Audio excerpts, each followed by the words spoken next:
So welcome everyone to the UK. If you're not from the UK, you find us in the midst of a democratic crisis, which in part can be traced back to disinformation. In the UK, it's increasingly difficult to work out how to vote, what to believe, who to trust, and how to support our families. It affects all of us. A 2018 commission from the National Literacy Trust showed that half of young people were worried about fake news, and teachers didn't feel equipped to help them. The Guardian Foundation's Education Centre was already reaching thousands of children a year and teaching news literacy skills. But we needed to reach more, and we needed to get to the hardest to reach communities outside London.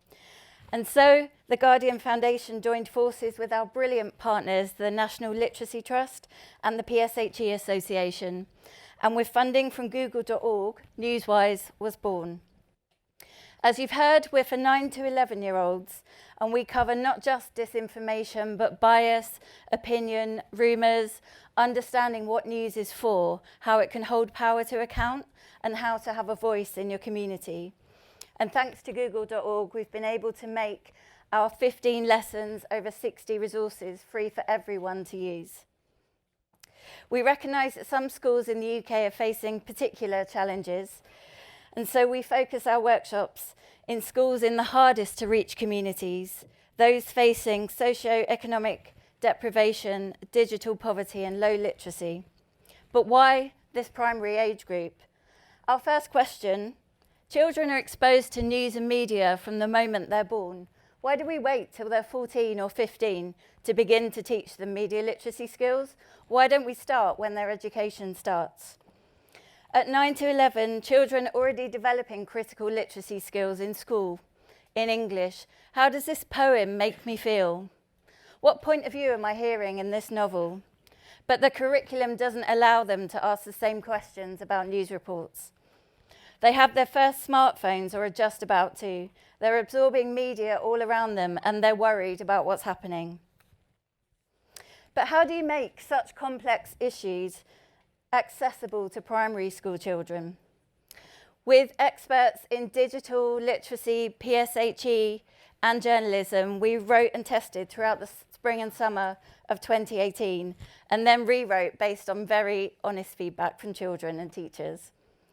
We saw this age group love learning about the news and being given a chance to ask questions and have a voice. And we saw that news for young people doesn't mean dumbing it down. Actually, children want to learn about grown-up issues. And teachers spoke time and again of children seeming to grow taller as they tackled with injustices such as the Windrush scandal, becoming citizens in front of teachers' eyes. Because traditionally, this is how news was taught in primary schools. Create an imaginary scenario, an alien lands in your playground, and write a news report about it. So essentially, write a fake news report, and they will tell you that fake news is bad. It's no wonder children are confused in primary schools. So teachers are desperate for this content, and they've told us that NewsWise has changed the way they teach news in primary school. From now on, they're using authentic stories and giving a safe space for children to ask questions about news stories that matter to them. Everything we've done in Year 1 has been independently evaluated by the very clever National Literacy Trust Research and Evaluation team, and you'll hear more from Irene later. So we've been really happy to see that the long hours, even longer train, plane and bus journeys, weird hotels, terrible dinners, that's mine, and strange costumes, that's me dressed as a poo emoji, it's a long story, it's all been worth it. In Year 1, as a team of 3, we travelled over 10,000 miles around the UK.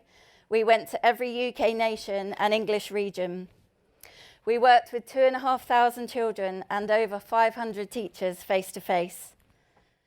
We visited communities who'd never had a guest from London, and we saw real poverty and low levels of digital literacy.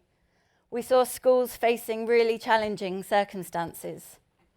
But in these communities, we met brilliant children and teachers who really engaged with the project, who wanted to learn about the world and challenge what they were seeing, reading and hearing. They just didn't know how to do it. Through pre and post and post-post NewsWise evaluation, we saw a high level of impact on children's attitudes, behaviour and confidence as news consumers. But the really exciting part, we saw that children were just generally more interested in the news after NewsWise. And after all, that's the point, isn't it? It's what we all want to create, a generation who are critically interested in the world around them. Teachers were equally positive. Post-training, they felt more confident about supporting news literacy in a primary context. And to help us scale the project, we've recruited amazing volunteer teacher champions across the UK who are promoting NewsWise and training other teachers in hundreds of networks. So what's next for us?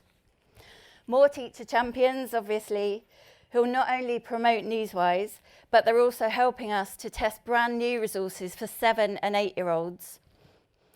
We'll expand NewsWise Live, which is our project bringing journalists into classrooms, and we'll forge more links with local and regional press, as well as the national media. We've seen that through this age group, we can work with adults as well. So we'll roll out our family workshops that we've tested, where family groups, children and adults work together to explore the news. And we'll continue to bring a really important audience to the voices of young people.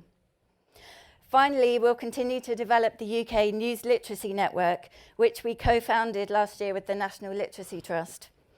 And we'll support other great news literacy projects here and abroad and collaborate with them to allow children to transition to secondary projects.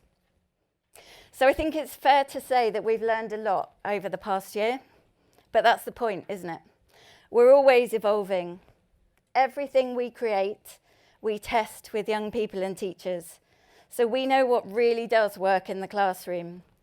Children can be our harshest critics, but also our biggest champions when we get it right.